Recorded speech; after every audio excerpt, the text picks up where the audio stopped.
I am the ocean. I'm water. I'm most of this planet. I shaped it.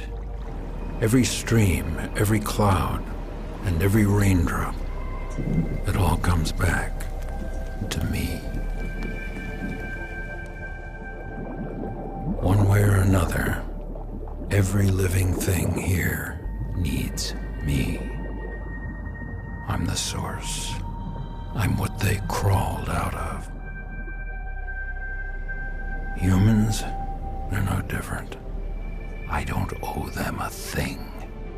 I give, they take, but I can always take back. That's just the way it's always been. It's not their planet anyway. Never was, never will be. But humans, they take more than their share.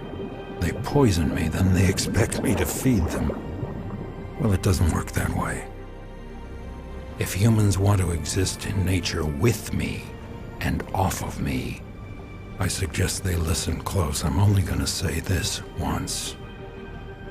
If nature isn't kept healthy, humans won't survive. Simple as that. Me, I could give a damn with or without humans. I'm the ocean. I covered this entire planet once, and I can always cover it again. That's all I have to say.